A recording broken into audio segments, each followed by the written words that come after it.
In today's video, I'm going to teach you how to download APK from Google AI Studio.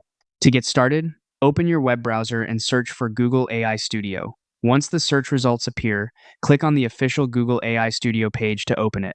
This will take you into the platform where your app projects are stored and managed. After the site loads, look for the My Apps section and click on it. This area shows the apps you've created, so it's the quickest way to find the project you want to work with. From there, click on your app to open it. Make sure you're selecting the correct app before moving on, especially if you have more than one project listed. When the app page opens, find the Install button and click it. This is where Google AI Studio gives you options for getting the app onto a device.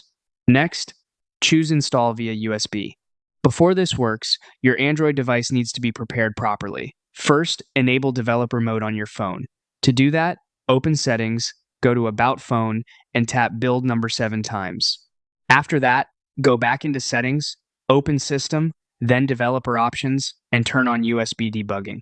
This step is important because it allows your computer to communicate with the Android device for installation.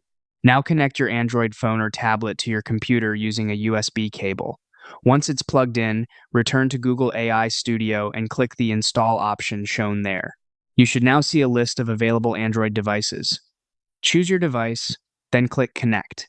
At this point, a permission pop-up will appear on your Android device asking you to authorize the connection. Go ahead and approve it so the computer can continue. Once authorized, the installation process can move forward directly through USB. If your device doesn't appear right away, double-check that USB debugging is enabled and that the cable supports data transfer, not just charging. That's it.